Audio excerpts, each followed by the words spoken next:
Sebelum melanjutkan, jangan lupa subscribe dulu, terima kasih. Bab 199, Aku ingin mengubah dunia.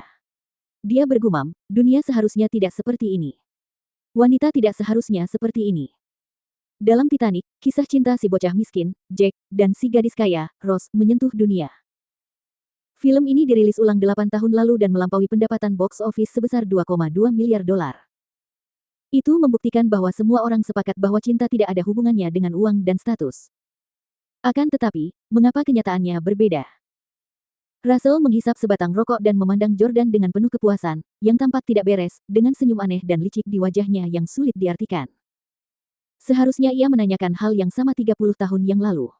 Namun, kini ia tidak akan lagi mempertanyakan masyarakat ini karena ia dianggap telah membayar iuran dan mendapatkan apa yang pantas diterimanya. Russell menghisap rokoknya dan mengembuskan asapnya. Ia berkata, "Nak, biar aku ajari kau hal lain. Jangan pedulikan seperti apa masyarakat ini. Yang bisa kau lakukan hanyalah beradaptasi dengannya. Jika wanita di negeri ini hanya mencintai uang, yang harus kamu lakukan hanyalah menjadi kaya. Beradaptasi dengan masyarakat ini. Menerima kenyataan ini. Tidak, itu adalah sesuatu yang dilakukan pria biasa. Apa statusku? Kenapa aku harus menyesuaikan diri dengan aturan bodoh ini?"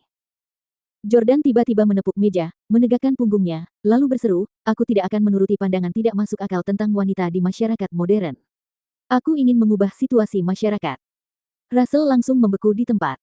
Pada saat ini, Jordan seperti seekor singa yang tiba-tiba terbangun karena ia tampak memancarkan sinar terang. "Kau, apa yang kau katakan? Kau ingin mengubah kaum perempuan di masyarakat. Kau tahu apa yang kau katakan?" Russell merasa bahwa pemuda ini terlalu sombong. Beraninya dia mengatakan hal-hal seperti itu. Sekalipun ada 10 Russell, mereka tidak akan mampu mencapainya, apalagi Jordan. Jordan berkata, "Saya tidak sedang menyombongkan diri. Itulah alasan mengapa beberapa wanita berani bersikap tidak terkendali dengan menuntut pasangannya untuk membeli mobil dan rumah, serta memberi mereka hadiah uang dalam jumlah besar sebelum mereka siap menikah. Beberapa bahkan berselingkuh sesuka hati, justru karena jumlah wanita lebih sedikit dan jumlah pria lebih banyak. Khususnya wanita cantik, bahkan jika mereka bercerai dan punya anak, mereka masih punya banyak pria untuk dipilih." Hal yang sama berlaku untuk Hailey Camden. Ia menikah dengan Jordan, lalu Tyler, dan terakhir Chayden. Bahkan setelah bercerai, ia masih bisa dengan mudah menemukan keturunan kaya untuk dinikahi karena kecantikannya. Itulah sebabnya dia berani bersikap tidak terkendali hingga mengkhianati Jordan saat dia masih menikah dengannya. Di hari pernikahannya dengan Tyler, dia bahkan melompat ke pelukan Jordan. Sekarang, dia bahkan selingkuh dari Chayden, meskipun itu untuk balas dendam. Russell menyetujui kedua pernyataan yang dibuat Jordan karena dia sebenarnya benci bahwa wanita cantik menerima perlakuan istimewa dalam masyarakat saat ini.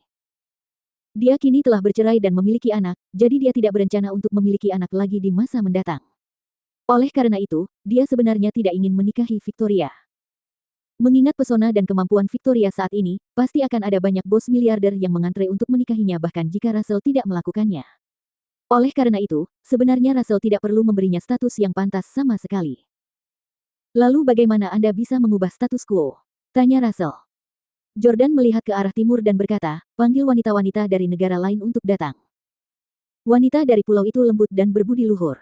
Mereka akan selalu membawa energi yang luar biasa dan positif bagi pasangan mereka." Jordan kemudian menunjuk ke arah utara lagi dan berkata, "Wanita Ukraina cantik, dan mereka memiliki bentuk tubuh yang bagus. Siapapun dari mereka memiliki aura yang bagus. Wanita dari Amerika Utara, Eropa Barat, Asia Tenggara, juga memiliki karakteristik yang unik. Banyak dari mereka tidak akan meminta kami membeli rumah dan mobil. Hanya saat mereka ada di sini, para wanita ini akan merasa terancam dan berhenti mengalami sindrom putri. Mereka akan tahu di mana posisi mereka."